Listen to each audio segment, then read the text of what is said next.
시청자 여러분 안녕하십니까? 불만제로디마켓 권다영입니다. 하루씩 쉬어가면서 거래를 하려니 참 해외 이슈 따라잡기가 쉽지가 않습니다. 일단 중동발 이슈가 시장을 전반적으로 좀 더 올리지 못했던 그런 하루였던 것 같습니다. 상승 종목수, 하락 종목수 반반이었어요. 여기에 환율 같은 경우가 좀 많이 움직였습니다. 환율이 14원 넘게 오르면서 중동발 이슈를 좀 반영을 해내고 있습니다. 과연 뭐 전쟁까지 이어질지 어쩔지는 모르겠습니다만 시장을 올리기에는 참 아쉬운 이 뉴스가 계속해서 나오게 되지 않을까라는 생각이 듭니다. 전반적인 아시아 시장 살펴보면서 불만제로디마켓 출발해 보도록 하겠습니다. 일단 엔달러 환율이 전거래일에 147엔까지 터치를 하기도 했습니다. 역시나 이 중동발 이슈가 좀 이렇게 환율을 움직이게 한 건데요. 전일 너무 움직였기 때문일까요? 오늘은 좀 하락세를 이어가고 있습니다. 현재는 146엔대 지나가고 있는데요. 오늘 밤에 또 미국에서 고용 보고서가 발표가 되게 됩니다. 이를 앞두고 일단은 엔달러 환율 146엔대에서 계속해서 움직임을 가져가고 있습니다. 일단 일본 지수 같은 경우는 오늘 소폭 강보합에서 마감이 됐습니다. 엔화 약세, 반도체주가 강세를 보였음에도 불구하고 지정학적 리스크에 큰 힘을 내지 못하면서 마감한 일본 시장입니다. 38,600엔대에서 거래가 마감이 됐습니다. 우리 시장도 뭐 비슷한 분위기였다라고 보시면 될 것 같고요. 이런 가운데서도 홍콩 항생지수는 또 오르고 있습니다. 차트 보시면 정말 무섭도록 치고 올라가고 있죠. 어제 우리가 하루 쉴 때 좀 조정이 나왔습니다만 오늘 다시금 올려붙이고 있습니다. 오늘 같은 경우도 하락으로 출발했다가 장중에 상승 전환을 하면서 급등세를 이어가고 있는 홍콩 증시입니다. 과연 다음 주에 중국 시장이 열리게 되면 어떤 흐름을 이어갈지 좀 기대가 되는 상황입니다. 일단 우리 시장 같은 경우는 지수 자체는 상승으로 마감이 됐습니다만 큰 폭의 힘을 내기는 쉽지 않았습니다. 바이오주들이 그나마 올라주면서 코스닥이 0.9%까지 올려붙이는 모습이었습니다만 지정학적 리스크가 계속 발목을 잡는 양상입니다. 일단 코스피가 0.3%대 강세로 2,569포인트, 코스닥이 0.9%대 강세로 768포인트에서 거래 마감했습니다. 수급 살펴보도록 하겠습니다. 말씀드린 대로 환율이 좀 급등 양상을 보이고 있죠. 14원 40전 오르면서 1330원 70전에서 거래가 마감이 됐습니다. 중동발 위험선호 위축의 달러화가 강세를 계속해서 나타내고 있는데요. 우리 수급에는 계속해서 영향을 미칠 수 있는 부분이니만큼 잘 체크해 보시면 좋을 것 같습니다. 오늘 사실 코스피 코스닥 그렇게 큰 수급을 보여주지 못했습니다. 거래 대금 자체가 굉장히 낮았습니다. 코스피가 9조 6천억, 코스닥이 5조 원 초반대의 거래 대금을 나타내면서 큰 움직임을 보여주지 못했고요. 그나마 외국인들이 방산주 위주로 담아가면서 400억 원대 매수, 코스닥에서는 780억 원대 매수 보였고요. 선물시장에서의 외국인의 매도가 계속해서 이어지고 있습니다. 오늘까지 하면 4거래일 연속으로 선물에서 팔자를 외치면서 역시나 이것도 지수를 끌어올리기에는 좀 어려운 모습을 만들어내고 있습니다. 시가 쪽의 상위 함께 살펴보도록 하겠습니다. 장중에 잠깐 빨간불을 폈던 삼성전자가 또다시 하락으로 마감이 됐습니다. 1%까지 그 낙폭을 키우면서 66,600원 선에서 거래가 마감이 된 반면에 SK하이닉스는 힘을 내면서 좀 빨간불로 마감이 됐는데요.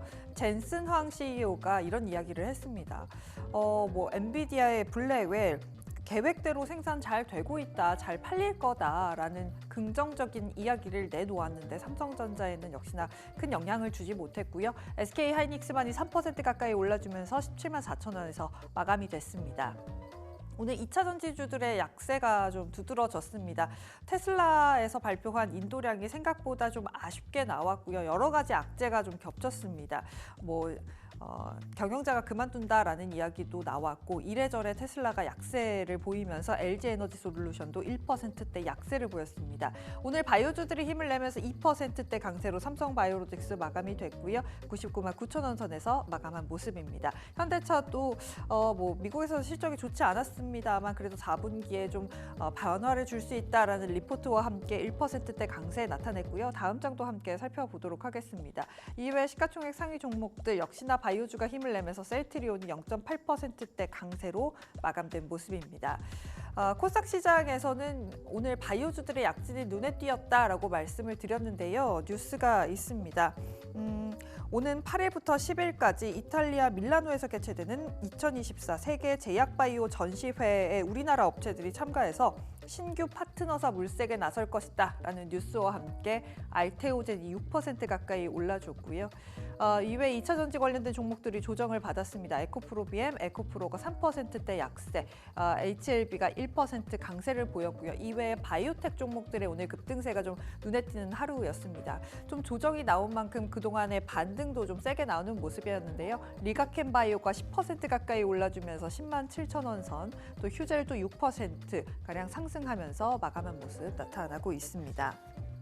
오늘 방산주의 상승이 눈에 띄었습니다. 한화 에어로스페이스 같은 경우는 외국인 장중 코스피 시장에서 매수 상위에 항상 계속 이름을 올리는 모습도 보여줬는데요. 일단 이 지정학적 리스크가 불거지면서 중소형 방산주들이 움직였고요. 현대로템 같은 경우는 증권사 리포트가 잘 나온 모습이었습니다. 내년 영업이익이 40%가량 늘어날 것이다 라면서 목표가를 올려잡은 리포트에 힘을 받아서 52주 신고가 다시 써냈고요. 한화 에어로스페이스가 9%대, 현대로템도 4%, 풍산, 세트르가이, 휴니드 같은 중소형 방산주들도 함께 빨간불로 마감했습니다. 오늘 조선 기자재단 종목들이 좋았습니다. 조선주들도 올랐는데 오늘은 기자재단이 좀 더 강세를 보였습니다. K조선이 고부가 선박 수주 행진을 계속해서 이어가고 있다라는 소식과 함께 한화엔진이 4.7%, 한화오션 2%, 인화전공, HD 현대마린엔진 같은 종목들도 함께 상승했습니다. 오늘 엔터 콘텐츠주들의 상승도 좀 눈에 띄었는데요. 삼성전자에서 새로운 뉴스를 내놨습니다. 광고 기반 무료 스트리밍 서비스인 삼성 TV 플러스에서 4,000시간 분량의 K 콘텐츠를 무료로 제공하겠다라고 이야기가 전해졌고요. 뉴가 13%대 급등, 스튜디오 드래곤, 덱스터가 2%대, 엔터주들도 일부 올라주면서 하이브도 함께 빨간불이었습니다. 게임주 같은 경우는 오늘 위메이드의 상승세가 눈에 띄었습니다. MMORPG 신작인 레전드 오브 이미르 출시 기대감을 받아가면서 그룹주들이 일제히 강세였습니다. 위메이드 맥스가 10%, 4%대 강세였고요. NC소프트도 10년 만에 10년을 투자한 스론앤 리버티가 계속해서 흥행을 하고 있다라는 소식과 함께 5%대 상승으로 마감 지은 모습입니다. 마지막으로 증권주 함께 살펴보도록 하겠습니다. 미국에서 전해진 소식입니다. 상품선물거래위원회에서 토큰 증권 담보 허용 가이드라인이 나왔다라는 이야기와 함께 STO 관련된 종목들 증권주도 함께 상승하면서 마감한 모습 확인해 보실 수 있습니다. 지금까지 시장 상황 정리해봤습니다.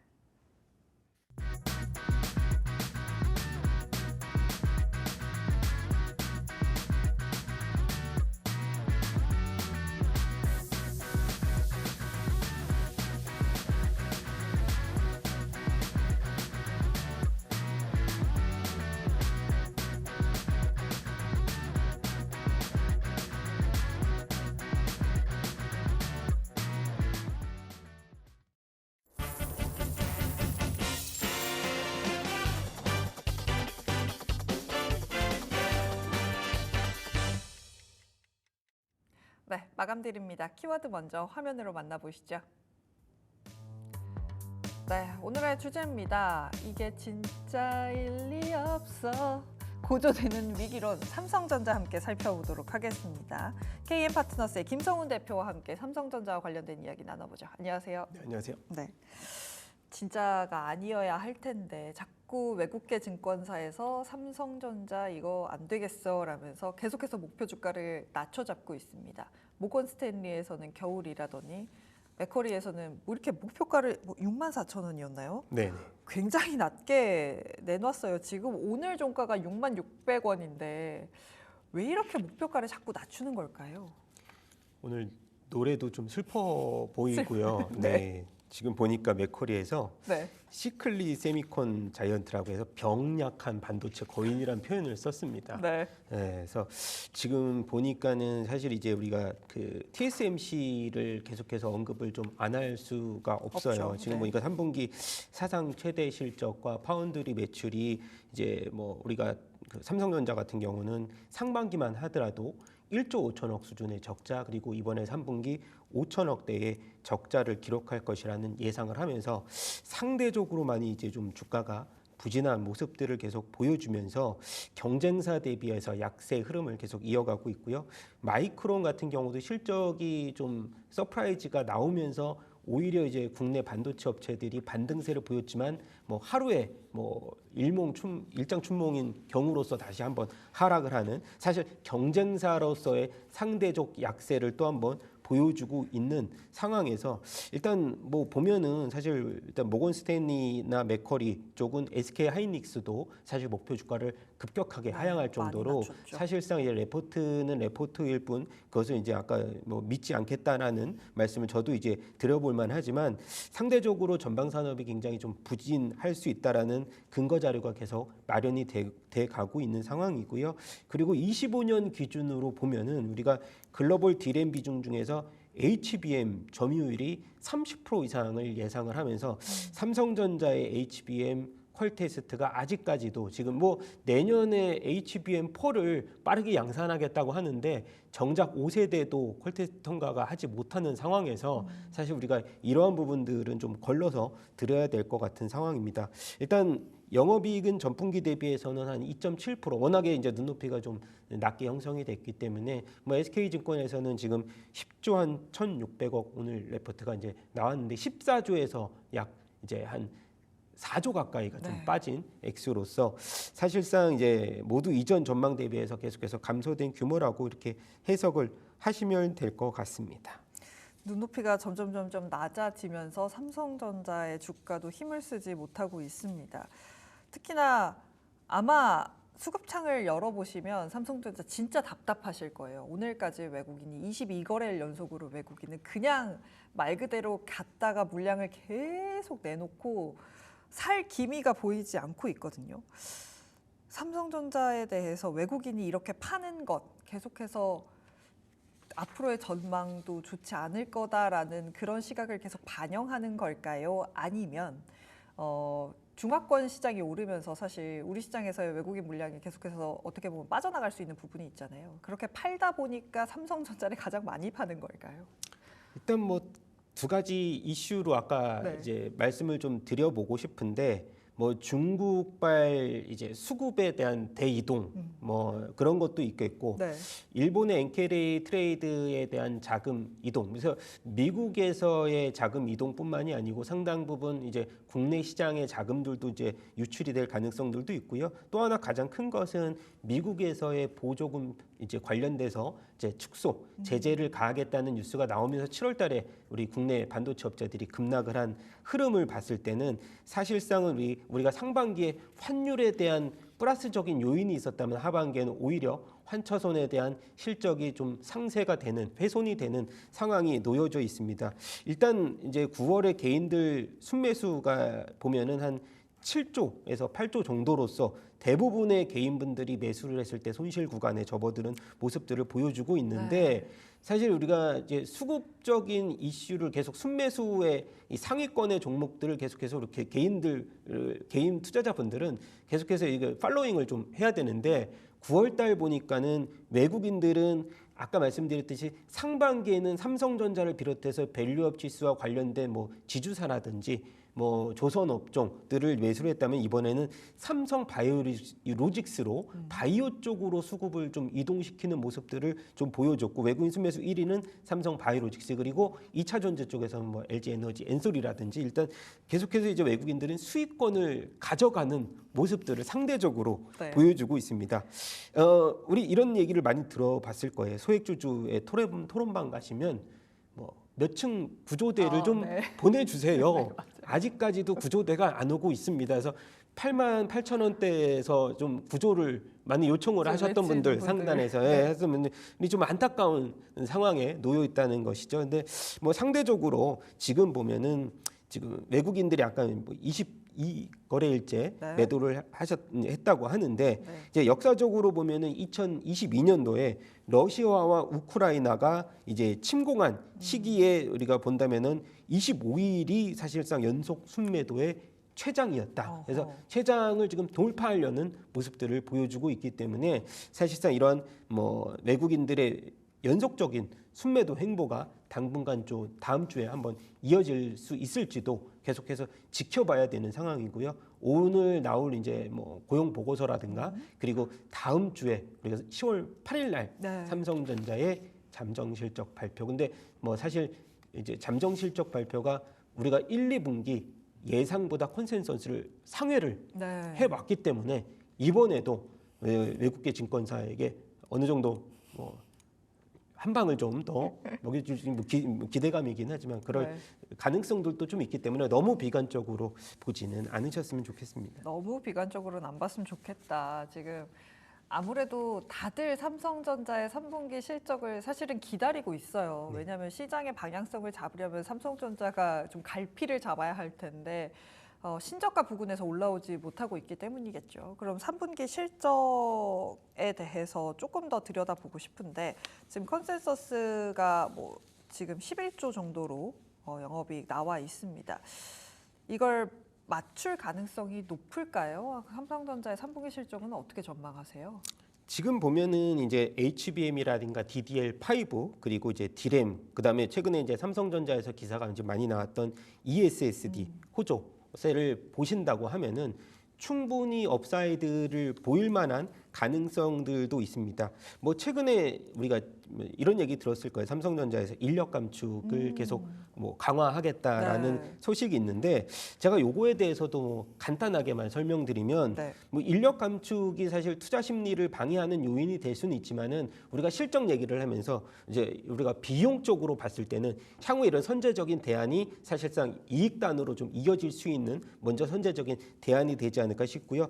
최근 들어서 보니까는 뭐 SK그룹에서도 SK텔레콤이 최대 뭐 3억 원의 위로금을 주면서 인력 감축 퇴직 프로그램을 실시 가동을 하는 중이다라는 발표도 있었고 SK온 같은 경우도 연봉의 뭐 50%와 단기 인센티브를 주면서 희망퇴직 실시를 또 했었고요. 또 추가적으로 인텔에서도 2분기가 인텔이 한 16억 달러 정도 큰 폭의 적자를 기록하면서 전체 인력의 15% 해고를 발표를 했었고 뭐 마지막으로 테슬라 같은 경우도 14,000명 10% 정도의 해고를 발표를 하면서 이러한 그 적자 폭이 예상되는 순간에서 어느 정도 빨리 대응 전략을 뭐 가장 빠른 대응 전략일 수도 있어요. 사실은 일시적으로 퇴직금에 대한 일회성 비용이 나올 수는 있지만 그런 전략으로 봤을 때는 이번에 이제 뭐 사실 디램의 어느 정도의 그 고점론에 대해서는 뭐 방안도 좀 계속해서 선구안 쪽으로 마련을 할 수 있을 것으로 보이는데 일단 문제는 3분기가 아니고 일단 제가 봤을 때는 4분기에 어느 정도의 뭐 공급 과잉 이슈로서의 뭐 사실상은 이제 뭐 영업이익이 좀 축소가 되려는지 그것들을 좀 한번 봐야 될 것 같습니다. 이 인력 감축에 관련해서 코멘트를 주셨는데 이게 업황이 안 좋아진다일 수도 있겠지만 뒤집어서 생각을 해보면 이제 선제적인 대응이다라고 설명을 해주셨습니다. 하지만 삼성전자가 사실 지금 올라가려면 실적도 실적이지만 퀄테스트 통과가 되지 않으면 쉽지 않을 것 같다는 네. 생각이 들거든요. HBM과 관련해서 이렇게 SK하이닉스와 어쨌든 주가의 방향성이 좀 갭이 벌어져 있는 이유가 거기 있는 거잖아요. 네, 맞습니다. HBM과 관련해서 해결이 안 된 상황으로 계속 끌고 가게 된다면 사실 주가에 대해서 긍정적으로 보기는 어려울 것 같다는 생각이 드는데 어떻게 네. 보세요? 지금 보면은 엔비디아가 이제 HBM3E에 대해서 사실 이제 등급을 좀 매겨놓은 상황인데 가격적으로 SK하이닉스가 첫 번째로 이제 우리가 그 마진율이 굉장히 좀 유하게 주는 편이고 네. 두 번째로 마이크론 같은 경우가 이제 좀 SK 하이닉스보다는 좀 ASP를 조금 더 낮게 주지만 그래도 넉넉한 마진 우리가 보통 한 뭐 40%에서 50% 정도를 줬다면은 삼성전자 같은 경우는 우리가 3등급을 부여를 할 수밖에 없는 상황에서 네. 사실 이제 그 원가율과 거의 좀 뭐 유사할 정도로의 마진율이 좀 박할 수밖에 없는 상황. 이런 것도 사실 어떻게 보면은 주가에 먼저 이런 그 선반영이 되는 상황이라고 볼 수가 있을 것 같아요. 그래서 사실상은 우리가 2분기를 예상했다가 지금 3분기로 늦춰진 상황이고 이번에 지금 4분기 올해 안에 될 수 있을지 말지도 지금 굉장히 퀘스천 마크가 많이 달리는 상황에 있습니다. 그래서 아까 전에도 말씀드렸듯이 지금 파운드리 관련돼서도 적자 폭이 계속 유지가 되는 상황인데 지금 TSMC는 뭐 애플향의 전폭적인 지지를 또 받고 있는 상황이고 앞서서 인텔의 적자를 예견했을 때는 뭐 과거이지만 인텔이 PC로 한창 잘 나갔을 때 애플에서 우리의 그 파운드리를 좀 받아줘라고 했을 때 우리가 그 인텔은 노를 했거든요. 네. 그것을 이제 TSMC가 받으면서 이렇게 좀 많이 커왔는데 사실 애플의 초도 물량 최근에 이제 새로운 신제품이 출시가 되면서 TSMC는 이제 계속적으로 가동률을 100%를 돌리고 있는 상황에서 삼성전자는 이제 파운드리 쪽을 분사할 수 있다는 얘기들도 좀 들려오고 있기 때문에 네. 제가 봤을 때는 HBM이 계속해서 늦어진다면은 우리가 이제 예상에 하지 못하고 삼성전자는 사실 매출의 이 마진율의 대부분이 메모리에서 좀 나오기 때문에 이 메모리 선두를 좀 뺏길 수도 있는 가능성들도 제기가 되고 있는 상황입니다. 그래서 주가가 계속 빠지는 것 같습니다. 말씀해주신 대로 계속 늦어지고 있기 때문에 HBM 퀄테스트와 관련해서는 빠르게 뉴스를 내놔야만 지금 주가를 제자리로 올려놓을 수 있는 상황이 된 것 같습니다. 사실 우리가 반도체 업황의 지표로 보는 게 바로 수출 지표입니다. 9월 반도체 수출액을 보니까 발표된 게 역대 최대치라고 해요. 레거시 쪽 안 좋을 거다. 그래서 삼성전자 실적 안 좋을 거다. 생각보다 앞으로의 업황 좀 다운사이클에 들어갈 수 있다라고 이야기를 하는 가운데서도 9월 반도체 수출액은 최고치를 찍었단 말이죠. 이건 도대체 어떻게 해석을 해야 합니까? 사실 삼성전자도 2분기의 실적 영업이익이 6조 6천억에서 지금 10조가 나왔기 때문에 같은 동일선상으로 증가를 하고 있지만 이 증가폭이 다운되는 그래서 프로테이지가 다운되는 상황이고 디램이라든가 낸드 고정가가 전년비 디램은 이제 31% 증가를 했고요. 낸드도 이제 14% 증가했는데 우리가 전달 대비해서 보자면 디램 같은 경우는 17% 가격이 인하를 하는 상황이고 낸드도 14% 정도 전월 대비해서는 하락폭이 조금씩 증가되는 상황이기 때문에 일단 주가의 흐름을 보면은 3분기가 아닌 4분기 이후를 주가가 계속해서 반영을 하고 있지 않나 저는 그렇게 생각하는데 그 중에서 좀 그래도 긍정적인 점은 이제 우리가 아까 뭐 AI 서버 신규 투자를 제가 얘기를 했는데 ESSD라고 하는 말씀을 이제 좀 들어봤는데 네. SSD 수출액 같은 경우는 12억 달러를 기록을 하면서 전년비 대비해서 168%나 증가했다는 그래도 뭐 빛을 볼 수 있는 긍정적인 소식이 하나가 마련이 됐습니다.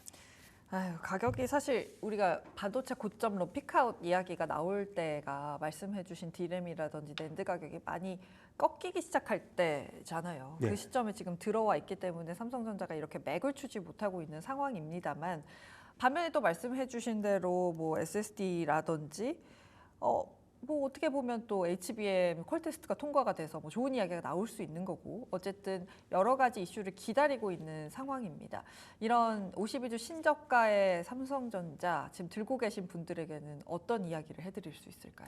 일단은 8월 삼성전자의 수익률은 11%가 하락을 했고 네. 9월 달 같은 경우도 이제 17% 하락을 하면서 고점 대비 삼성전자의 이제 뭐 주가 흐름 대비해서는 사실 두 달간의 낙폭이 정말로 과대했다고 보실 수가 있을 것 네. 같은데 사실 아까도 말씀드렸듯이 다음 주 삼성전자의 잠정 실적 발표 이후에 외국인들이 이제 그동안의 매도에서 턴을 하는 모습을 뭐 하루가 아닌 이틀 이상 연속적으로 한번은 보여줄 수 있다면 아까 제가 뭐라고 말씀드렸냐면 개인의 순매수와 외국인의 순매수의 방향성이 완전히 다릅니다. 그래서 일단 개인 투자자분들은 뭐 외국인 양 좀 외국인들의 순매수를 좀 추종하시면 좀 좋겠다는 바람인데 여기서 좀 강력하게 제가 드라이브를 걸 수 있는 뭔가 이제 근거 자료를 하나를 좀 더 제시를 해야 되는데 네. 삼성전자가 이제 저희가 10년간 퍼 밴드라고 하죠. 그동안의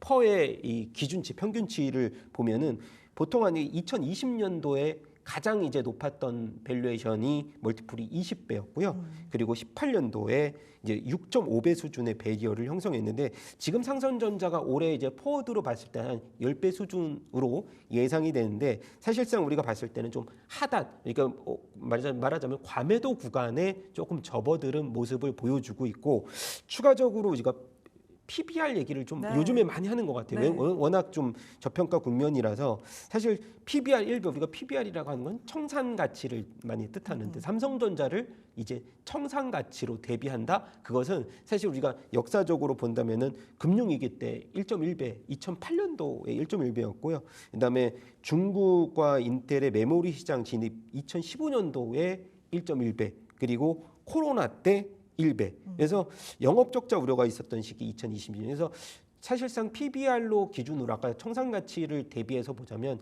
1배 수준은 정말로 역사적으로 최하단의 과매도 구간이다. 그렇게 간단하게 마지막으로 해석을 해드리고 싶습니다. 일단 주가 수준을 봤을 때는 완벽한 저평가 구간에 들어와 있기 때문에 우리는 외국인의 빙의를 해서 외국인의 수급이 돌 때 그때쯤 같이 대응을 하는 것도 하나의 대안이 되겠다라고 말씀을 해주셨습니다. 그렇다면 반도체주 내에서 탑픽으로 보고 계신 종목은 어떤 게 있을까요? 삼성전자를 말씀드리고 싶지만 네. 예, 이미 다 얘기를 해놨어요. 네. 어떻게 대응을 해야 되는지. 그래서 저는 뭐 삼성전자 수익률 10%를 목표로 본다면 네. 다른 금융자산보다 저는 지금 현재로서는 굉장히 매력적이라고 뭐 보여지고 있고요. 그래도는 하나 종목을 좀 뽑자면은 네. 삼성전자 향이 아닌 TSMC 향 우리가 어닐링 장비 쪽으로 HPSP를 공략주로 이제 추천주로 들고 나왔는데 네. 최근 들어서 2분기 실적 감소가 나왔는데 이제 사오기 전에 그러니까 인건비 일회성 요인이고요. 아까 말씀드렸듯이 지금 어닐링 장비 쪽에서는 사실 우리가 TSMC에서 수율을 높일 수 있는 하나의 뭐 요소를 뽑자면 HSP의 어닐링 장비를 뽑고 있는 상황이고요. 최근 들어서 이제 우리가 HSP가 뭐 신규 장비를 또 이제 수주를 하면서 하반기 실적은 크게 이제 개선이 될 수 있다라는 분석이 많이 나오고 있는데 상반기 매출은 600억, 하반기에 1,200억 예상하면서 일단 뭐 포워드로는 멀티플이 30배 수준으로 아직 싸진 않지만은 향후 성장성을 봤을 때는 지금의 매수 가격대는 충분히 저는 접근이 가능하다 보여지고 있고요. 일단 목표 주가는 현재가에서는 4만 원, 손절가 27,000원을 제시를 해드리도록 하겠습니다. 네, 매물 추지 못하고 있는 삼성전자 이야기 함께 나눠봤습니다. 지금까지 KM파트너스의 김성훈 대표와 함께했습니다. 고맙습니다. 감사합니다. 네, 급등락 종목 정리하고 오시죠. 안녕하세요. 마감딜 급등락의 김주영입니다. 오늘 코스피 같은 경우 빨간불은 켰지만 2570선을 회복하지는 못했습니다. 양지수 상승으로 마감을 하긴 했는데 어떤 종목들의 매수세가 들어왔는지 같이 한번 살펴보겠습니다. 오늘 상승했던 종목 5위 살펴보면요. 오스코텍 올라왔습니다. 최근 병용요법으로 미국 FDA 승인 허가를 받았던 게 이 유한양행의 레이저 티닙이죠. 이 레이저 티닙의 약가가 경쟁약인 타그리소 대비해서 높게 책정됐다라는 소식이 오늘 호재로 작용을 했습니다. 보도에 따르면 30정 기준으로 했을 때 $1,000 정도 높게 책정이 됐다라고 전해졌는데요. 유한양행 같은 경우는 이 레이저 티닙 관련해서 기술료로 받는 일부가 오스코텍으로 좀 들어가기 때문에 오늘 유한양행과 함께 오스코텍 매수세가 강하게 들어왔습니다. 오늘 12%대 상승하면서 마감했습니다. 4위 살펴보겠습니다. 4위는 대화제약 올라왔습니다. 대화제약의 마시는 항암제 이 리포락셀액이 중국에서 위암 치료제로 시판 허가를 승인받았다라는 소식이 오늘 영향을 줬던 모습인데요. 중국 같은 경우 세계 2위의 제약 시장이고 또 이 항암제 시장에 진출한다라는 기대감들이 반영이 됐습니다. 대화제약 같은 경우 17년에 중국 하이어 바이오파마와 리포락셀 기술 수출 성공을 했는데요. 올해 상반기까지 이 기술 마일스톤 관련해서 $10,000만 수령을 했고요. 이번 허가로 추가적인 마일스톤 수치도 가능할 것이다라고 전망하면서 오늘 매수세에 자극을 했던 모습입니다. 18%대 상승하면서 마감했습니다. 3위 살펴보겠습니다. 3위는 뱅크웨어 글로벌 올라왔습니다. 오늘 미국 측에서 토크나 증권, 담보 사용에 대한 가이드라인이 승인됐다라는 소식들 전해지면서 강하게 작용을 했던 모습인데요. 해당 가이드라인 같은 경우는 연말에 표결에 붙여질 것으로 전망을 하고 있습니다. 뱅크웨어 글로벌 같은 경우는 앞서서 이 증권형 토큰의 수익 배분 시스템 특허 등록에 성공했다라는 소식들이 오늘 부각받았던 모습이고요. 뱅크웨어 글로벌 오늘 20%대 상승하면서 마감했습니다. 2위 살펴보겠습니다. 2위는 프리시전 바이오 올라왔습니다. 최대 주주 변경 소식에 오늘 상한가 기록을 했는데요. 광동제약이 프리시전 바이오의 최대 주주로 올라섰고요. 그러면서 지분율 같은 경우도 29.7%로 증가했습니다. 오늘 관련 기대감 주가 상승을 견인했던 모습이고요. 상한가 도달하면서 마감했던 모습 확인되고 있습니다. 1위 살펴보겠습니다. 1위는 중앙 에너비스 올라왔습니다. 아무래도 오늘 중동 리스크 관련해서 계속 시장에 영향을 줬던 모습인데요. 이스라엘이 이란의 석유 시설 타격할 수도 있다라는 가능성도 제기되면서 오늘 관련주들 움직임이 나왔습니다. 특히 바이든 대통령도 이 부분에 대해서 논의하고 있다라고 이야기하면서 힘을 좀 실었던 모습인데요. 유가 같은 경우도 전일 5%대 급등했던 모습 확인이 됐었습니다. 중앙 에너비스 오늘 상한가 기록했고요. 이 밖에 흥구석유, 대성에너지 같은 종목들도 급등 흐름 이어갔습니다. 그렇다면 오늘 하락했던 종목들 어떤 것들인지 확인해 보겠습니다. 5위 살펴보면요. 5위는 금양 올라왔습니다. 앞서 4,500억 원 규모의 유상증자 발표를 했고 또 몽골 광산개발 관련해서 이 예상 매출이나 영업이익이 저조할 것이다라는 이야기들 나오면서 한 차례 급락 흐름이 좀 이어졌었는데요. 한국거래소가 2일 금양에 대해서 불성실 공시법인 지정을 예고하면서 악재로 작용을 했던 모습입니다. 이 부분 영향 받아가면서 오늘 금양 같은 경우 5%대 넘게 밀렸던 모습 확인되고 있습니다. 4위 살펴보겠습니다. 4위는 퓨런티어 올라왔습니다. 우리 쉬어가는 사이에 이 테슬라 3분기 전기차 인도량이 발표가 됐었죠. 예상치보다 하회하면서 시장에 영향을 줬던 모습입니다. 특히 테슬라 같은 경우 이틀 연속 3% 넘게 하락하면서 마감을 했는데요. 이 소식에 사이버 트럭 관련해서 기대감에 매수세가 좀 들어왔었던 이 자율주행 관련주들 오늘 좀 급락 흐름이 이어졌고요. 퓨런티어 같은 경우 6%대 넘게 밀리면서 마감했습니다. 3위 살펴보겠습니다. 3위는 넥스트 올라왔습니다. 메타의 AR 스마트 글라스죠. 이 오라이온과 함께 기대감이 반영이 됐던 게 메타버스 관련주들이었는데요. 오늘 같은 경우 차익 실현 매물 나오면서 하락했던 모습 이어졌습니다. 특히나 넥스트 같은 경우는 투자 주의 종목으로 오늘부터 지정이 되면서 더 크게 밀렸던 모습 확인되는데요. 7%대 하락으로 마감했습니다. 2위 살펴보겠습니다.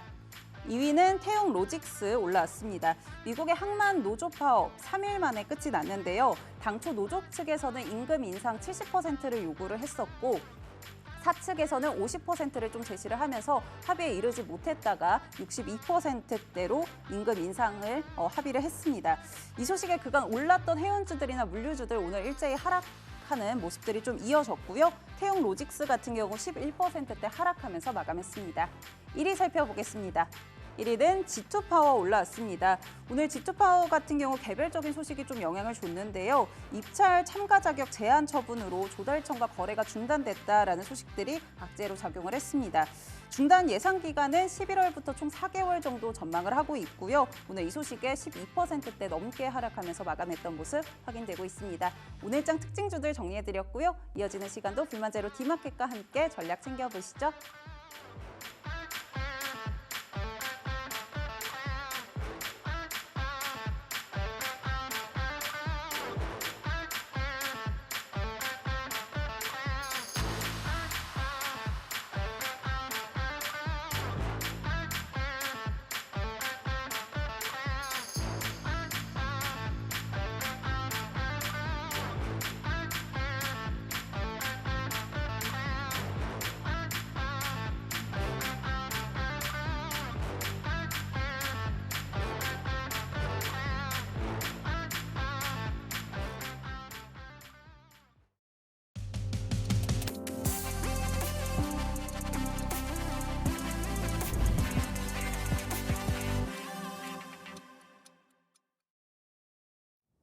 오늘의 타임어택입니다. 레몬리서치의 김민수 대표와 함께 시간 외 거래 함께 살펴보도록 하겠습니다. 안녕하세요. 안녕하십니까. 네. 네. 금요일이 되게 빨리 오는 것 같아요. 자주 뵙는 이 느낌 무엇일까요?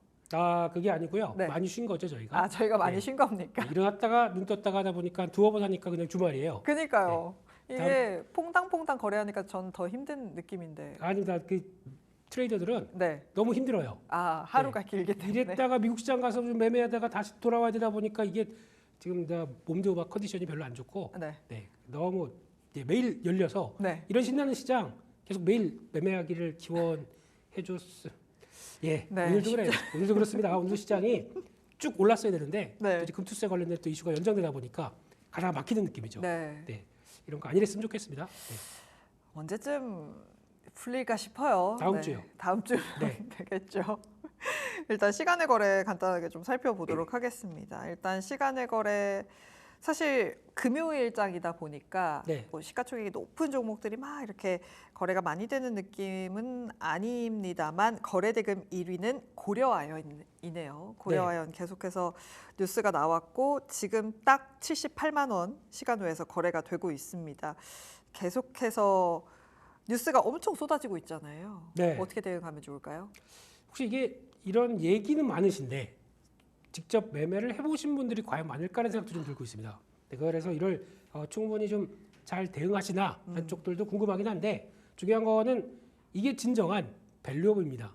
이런 게 밸류업이죠. 예, 도주에서 싸우기 시작하면서 주가를 끌어올려야겠다라고 하면서 목표까지 공개 매수가를 막 올리기 시작해요. 그만큼 우리가 가치가 있다라고 하게 되면 주주들은 얼마나 행복한 겁니까? 네. 이런 거 삼성전자도 한번 해주시죠. 같이 격돌해서 외국인 파는데 우리 다 사면서 우와 같이 이제 돈의 힘으로 하게 되면 이렇게 할 수 있습니다. 하지만 일단 중요한 거는 지금 장씨 그리고 또 MBK 그리고 또 이제 최씨 쪽 이쪽과 함께 지금 계속 또 약간 올려쌓기를 하는 거죠. 네. 지금 이제 공개 매수가 올려 부르기 그러다 보니까 지금 최근에 오늘 나왔던 얘기 83만 원까지 나왔습니다. 근데 83만 원이라고 하더라도 비용들 또 세금 생각하게 되면 약간 80만 원대 밑이 맞지 않을까라는 쪽에서 그렇게 나오고 있는데 그럼 여기서 그냥 그러면 내 갖고 있는 주식을 장씨 쪽으로 던질까 최씨 쪽으로 던질까 이것도 고민할 수밖에 없는 거죠. 근데 그런 쪽에서 그래도 또 비싸게 나는 쪽으로 온다. 그러면 한 번 더 또 가격 올릴 수 있다는 거는 당연한 사실이 아닐까 싶기 때문에 네. 그런 기대감이 계속 올라가는 거죠. 네, 그런 쪽에서 움직이는데 보통 이런 종목들도 등락이 있습니다. 그렇기 때문에 등락을 봐서 눈치 게임이죠. 어차피 가격은 올릴 것 같은데 그때쯤에 좀 주춤할 때 들어가시게 되는 게 가장 맞지 않나 생각되고 있고 네. 개인적으로는 고려안을 보면서 영풍정밀을 매매하는 게 더 맞다고 생각됩니다. 왜냐하면 조금 더 가볍고요. 거기다가 지금 이렇게 뭐 점상한가로 들어올 때는 매매를 못 하겠지만 그쵸. 그 다음에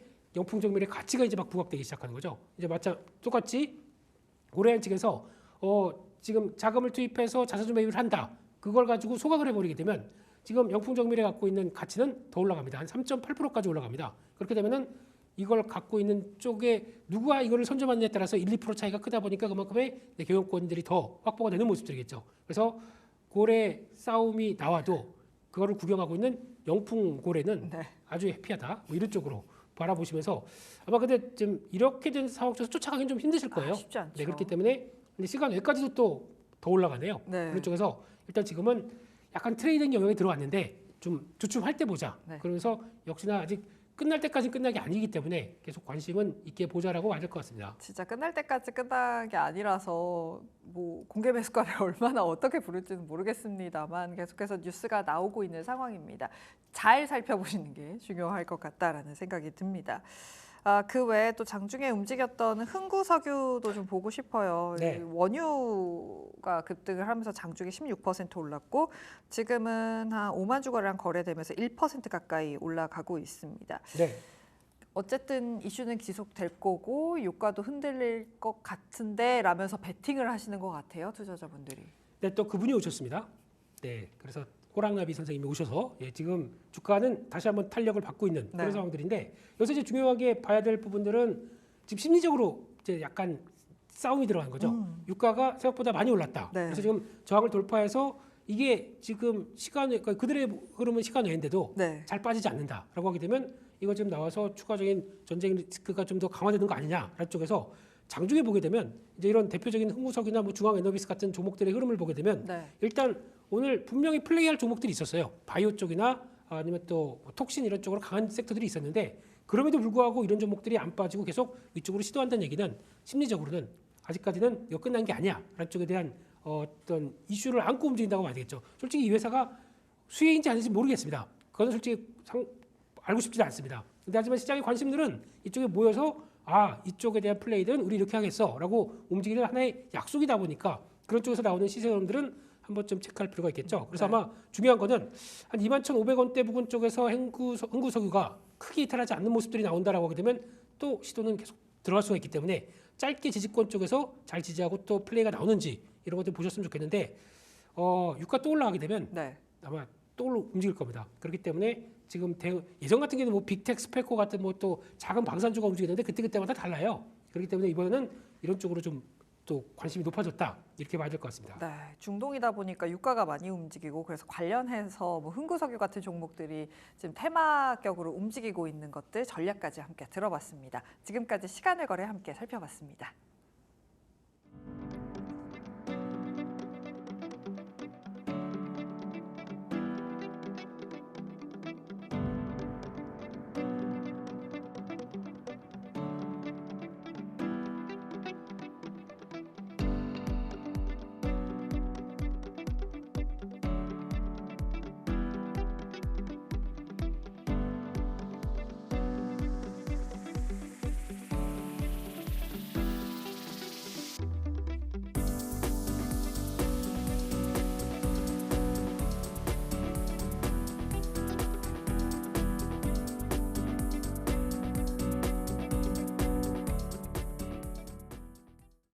네, 앵커의 산책입니다. 오늘은 전기전자 업종 쭉 살펴보도록 하겠습니다. 삼성전자, SK하이닉스 살펴보고 LG이노텍, 삼성전기까지 간단하게 좀 정리를 해보도록 하겠습니다.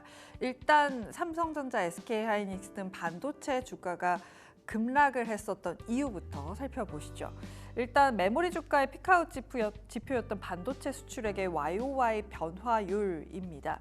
보시면 7월에 고점을 찍고 내려오고 있습니다. 하이닉스도 같은 흐름을 이어가고 있죠.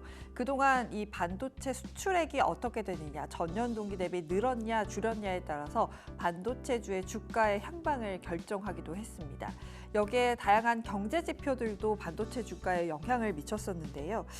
ISM 제조업 지수, PMI 지수 같은 경우도 함께 살펴보시면 7월 이후에 좀 하락세를 이어가고 있습니다. 그런데 이전과는 좀 다른 흐름이 포착되기 시작했습니다. 이전에는 ISM 제조업 PMI 지수와 삼성전자, SK하이닉스의 주가가 비슷한 방향으로 움직였죠. 모바일 사이클, 서버 사이클, 코로나 때도 마찬가지였는데 이번 AI 사이클에서는 지표가 좋지 않은데도 불구하고 삼성전자와 SK하이닉스의 주가가 빠지지 않는 모습을 확인해 보실 수 있습니다. 이전과는 달라졌다라고 생각해 주시면 될 것 같습니다.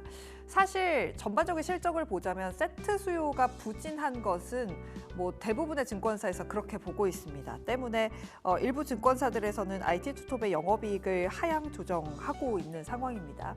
하지만 지켜봐야 할 건 성장률 체감에 따른 주가 피크아웃의 논리는 옛날, 과거의 지표일 뿐입니다. 이제는 달라졌습니다. AI라는 새로운 산업이 떠오르기 시작하면서 반도체 업종의 사이클도 다르게 봐야 한다라는 이야기들이 많이 전해지고 있습니다. 사실 AI에 적용되는 밸류에이션은 뭐 경제 지표가 부진하거나 시장이 부진하게 된다면 달라질 수 있겠습니다만 이게 HBM에 주는 영향은 극히 적을 것이다라는 의견이 있습니다. 주요사들의 설비 투자 계속해서 이어지고 있습니다. 뭐 아마존, 메타, 구글, 마이크로소프트의 설비 투자, 그러니까 데이터 센터에 투자하는 건 계속해서 많이 증가를 하고 있는 상황입니다. 그런 상황에서 HBM 많이 들어갈 수밖에 없겠죠. 그렇기 때문에 2024년 HBM은 12%가량 공급 부족이었고요. 내년에도 3%가량 공급 부족일 겁니다. 즉 수요보다 공급이 더 적은 상황이 계속해서 펼쳐지면서 가격적으로도 계속해서 HBM에 있어서는 오를 수 있다, 방어를 잘할 수 있다라는 논리라고 생각을 해주시면 될 것 같습니다. 계속해서 HBM 증설 12단 시장도 개발을 하고 있고 대부분의 메모리 업체들도 이제는 레거시 쪽보다는 HBM 쪽으로 투자를 이어가고 있는 상황입니다. 여기에 DDR5까지 전환이 계속되면서 레거시 쪽 비중이 줄어들고 있습니다. 보시면 D램 세대별 비중 추이를 보시면 빨간색 선이 DDR5고요. 나머지 것들은 계속해서 줄어들면서 레거시 쪽에 대한 비중 자체가 줄어들기 때문에 가격이 하락하든 뭐 수요가 부족하든 영향 자체가 크지 않을 거다라고 해석을 할 수 있을 것 같습니다. 이제 메모리 업체든 HBM과 DDR5 등 프리미엄 제품 쪽으로 집중을 할 것이기 때문에 지금의 우려는 과하다라는 이야기도 전해진다는 거 잘 확인해 보시면 좋을 것 같습니다. 다음으로는 LG 이노텍 함께 살펴보도록 하겠습니다. 사실 LG 이노텍 하면 아이폰 살펴봐야겠죠. 아이폰 16이 발표가 되고 나서 LG 이노텍의 주가는 조정을 받았습니다. 7%가량 하락을 했는데요. 지난 5년간 아이폰 언팩 행사 후에 LG 이노텍의 주가가 평균적으로 9%가량 하락했던 것을 생각하면 일상적인 주가의 하락이다. 그렇게 특별한 하락은 아니다라고 해석을 하고 있었습니다. 또 밸류에이션 측면에서도 저점까지 이미 내려와 있기 때문에 더 하락할지는 않을 것이다라는 전망이 많았습니다. 그렇다면 앞으로는 뭘 봐야 하냐? 바로 애플의 인텔리전스일 것 같습니다. 아이폰 17에 대한 기대감이 계속해서 오히려 늘어나고 있습니다. 애플 인텔리전스가 내년 3월 정도면 중국이라든지 유럽 시장에서 다양한 서비스들을 제공하게 될 건데요. 이를 아이폰 16을 사는 것이 아니라 오히려 17에 대한 기대감으로 이어지면서 내년에 아이폰 17까지는 좀 시계열을 길게 봐야 하지 않을까라는 의견도 찾아볼 수 있었습니다. 다음으로는 삼성전기 함께 살펴보도록 하겠습니다. MLCC 출하량은 개선이 될 텐데 계절적 성수기 효과 때문이라고 합니다. 8%가량 생산량이 증가할 것으로 예상이 되고 있습니다. 하지만 문제는 절대적인 생산량 개선에도 불구하고 과거와 달리 영업 레버리지가 많이 약해졌다는 것이 조금 아쉽다라는 의견을 찾아볼 수 있었습니다. 또한 지난 10년간 삼성전자와 삼성전기의 주가의 상관관계가 94%에 이릅니다. 즉 삼성전자가 올라야 삼성전기도 오를 수 있는 상황이 된다라는 겁니다. IT 세트 업황을 공유하고 또 올해 1분기 기준 삼성전기의 매출의 30%가 삼성전자 향이기 때문입니다. 즉 삼성전자의 향방에 따라서 삼성전기의 주가도 결정될 것이다 라고 정리할 수 있을 것 같습니다. LG전자에 대해서는 많은 증권사들에서 그래도 긍정적으로 보고 있습니다. 달러 환율이 하락하는 가운데 LG전자의 달러 노출도는 매출 기준 25% 정도 됩니다. 원재료 매입액 기준으로는 거의 100%에 달하기 때문에 달러 약세가 오히려 좀 긍정적으로 작용을 할 수 있는 종목 중에 하나고요. 사실 가전 수요는 좋지 못합니다. 7월을 기점으로 역성장을 하고 있는데 긍정적으로 볼 수 있는 건 미국의 주택 시장일 겁니다. 미국 모기지 금리가 가파르게 하락을 하고 있고 금리 인하기에 들어왔죠. 그러다 보니까 시차를 두고 주택 매매 건수 반등 또 가전 수요의 회복으로 이어지는 부분을 충분히 기대할 수 있겠다라면서 LG전자에 대해서는 긍정적인 분석도 나와 있었습니다. 지금까지 전기전자 업종 정리해봤습니다.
내일의 장바구니입니다. 계속해서 김민수 대표와 이야기 나눠보도록 하겠습니다.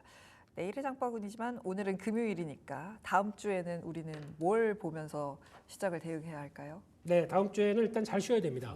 네, 이렇게 날씨 좋은 때 나가야죠. 예, 오다가 못 들어올 뻔했어요. 그러시면 안 됩니다. 와, 앞에 공원이 이렇게 쫙 펼쳐진 게 네.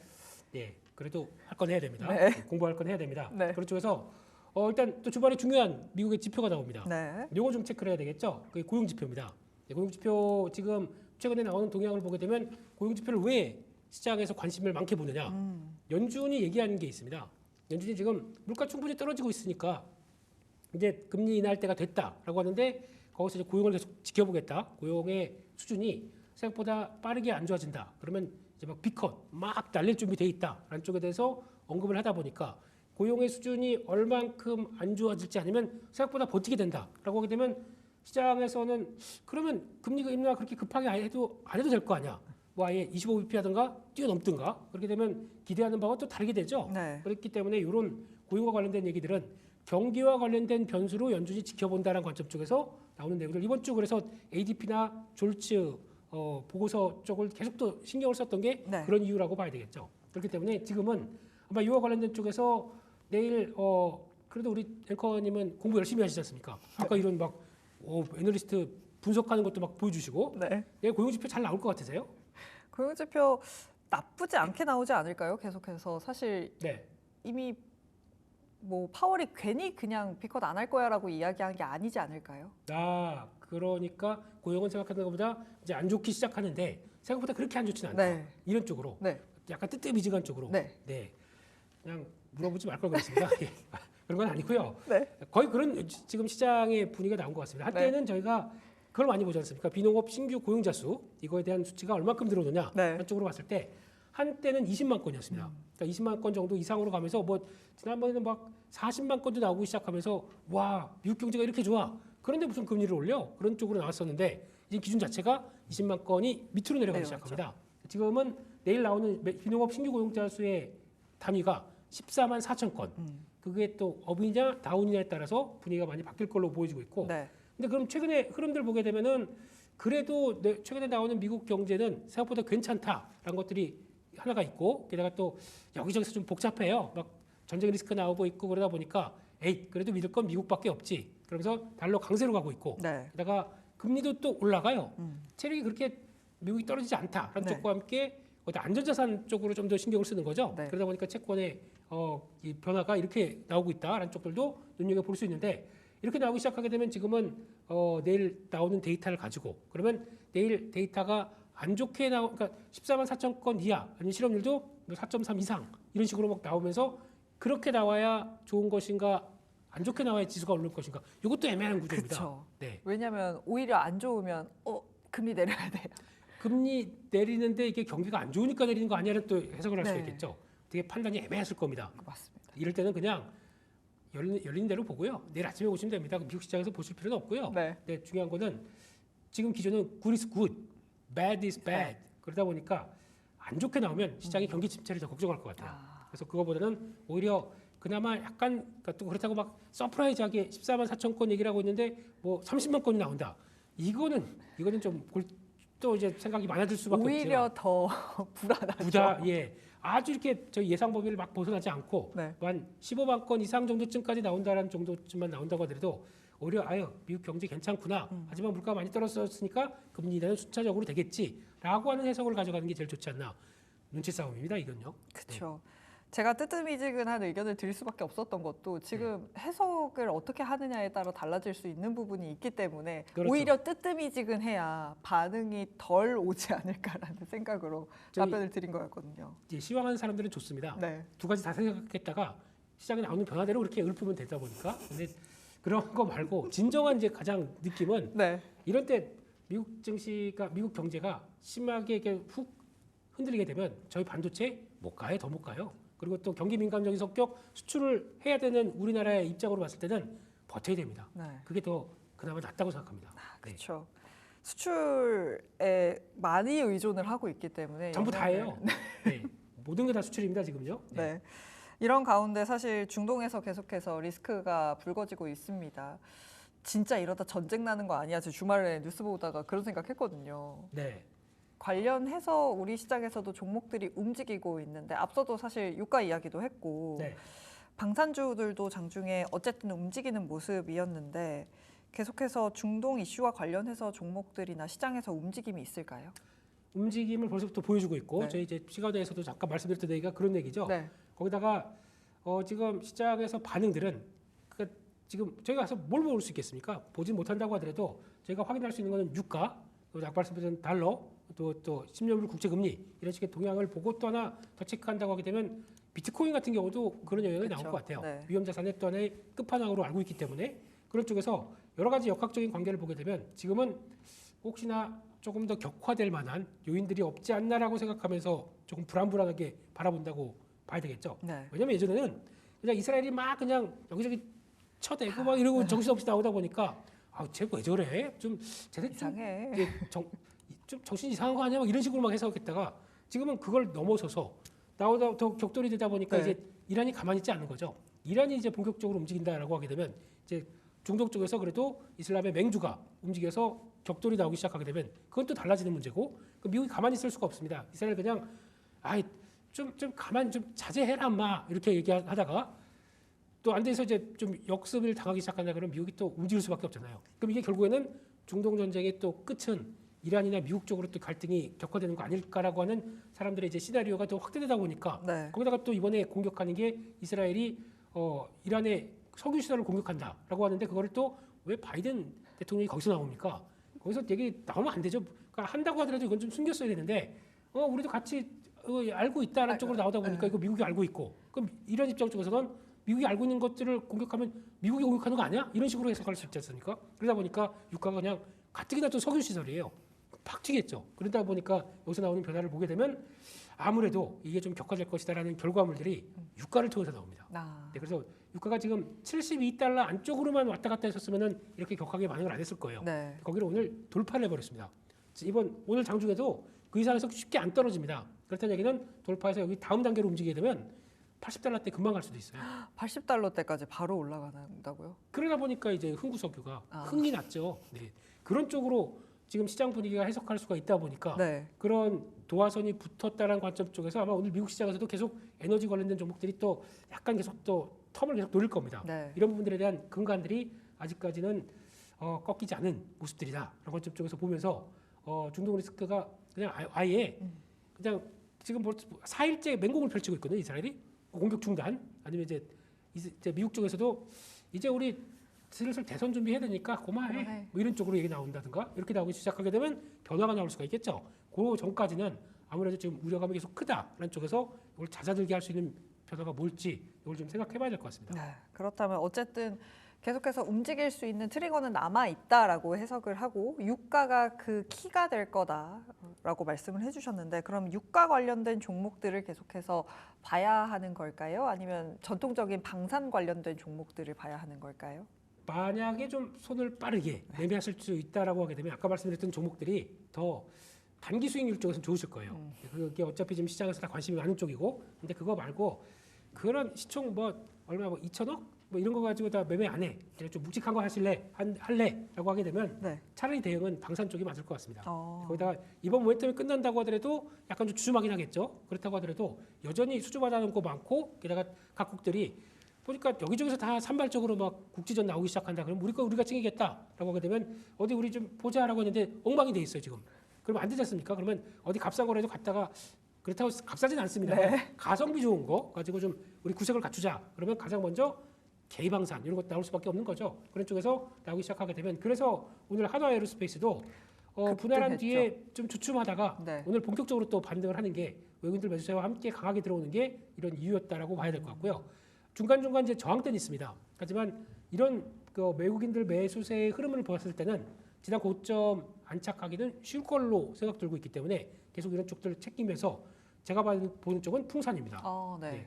풍산은 다 있죠. 예, 구리 관련된 쪽도 있겠지만 거기다가 탄약 관련된 쪽, 탄약은 한번 빵 쏘면은 또 만들어야 됩니다. 소모품이죠. 계속 순환될 겁니다. 네. 그러다 보니까 오히려 마진이 더 좋을 것이다. 특히 이런 철강, 금속 관련된 제조업체 치고는 ROE가 10%다. 이거는 놀라운 수익성을 보여주는 거죠. 방산 덕분입니다. 그걸 생각한다라고 하게 되면 계속 또 하나의 틈새로서 꾸준히 갈 수 있겠다는 쪽에서 관심 있게 봐야 될 것 같고요. 네. 이렇게 되면은 중요하게 저항권을 이제 오늘 6만 원대에서 안착하기가 좀 어려웠었는데 그다음에 좀 시원하게 움직이는 거 보니까 단기적으로는 직전 고점 때 약간 7만 원대 안쪽 들어가기는 조금 좀 버거울 수 있어도 그렇다고 하더라도 밀림목 먼저 들어온다. 그럼 대응하시는 게 더 맞지 않나 한쪽에서 나도 방산주 이런 쪽의 변화 체크하셨으면 좋겠습니다. 네, 아무래도 사실 직접적인 유가 관련된 종목들은 아까 우리가 말씀 들어본 대로 시총이 얼마인지 뭐 어떻게 되는지 너무나 쉽게 움직일 수 있는 부분들이 있기 때문에 방산 쪽으로 오히려 집중을 해서 볼 수 있는 부분이 있겠다라면서 풍산 이야기 함께 들어봤습니다. 지금까지 레몬리서치의 김민수 대표와 함께 이야기 나눠봤습니다. 고맙습니다. 감사합니다. 시장에서 주목해볼 일정들 정리해드리는 시간이죠. 장바구니 일정 열어보겠습니다. 첫 번째 일정 확인해 보면요. 네, 오늘 밤 미국에서는 9월 고용 동향 보고서가 발표가 됩니다. 비농업 고용지수, 실업률 등을 확인해 볼 수가 있을 텐데요. 앞서 발표된 ADP 민간 고용 보고서의 경우는 시장 예상치를 상회했습니다. 그러면서 고용시장 예상보다 견조하다, 연준의 기축기조 계속해서 이어질 수도 있겠다라는 전망들도 나왔는데요. 오늘 발표되는 소식까지 한번 체크해 보시면 좋을 것 같고요. 두 번째 일정 열어보겠습니다. 네, 유럽에서는 중국산 전기차 관세 인상 투표가 이뤄집니다. 앞서 지난달 25일 진행이 됐던 부분인데 한 차례 미뤄지면서 오늘 밤 예정이 되어 있고요. 기존 10% 관세 부과에서 최대 46%까지 인상이 될 수도 있습니다. 독일을 주축으로는 좀 반대표를 던질 것으로 전망을 하고 있고요. 그럼에도 다수가 찬성할 것이다라고 보고 있는데요. 어떤 소식 나오는지 같이 한번 체크해 보시면 좋을 것 같고요. 세 번째 일정도 확인해 보겠습니다.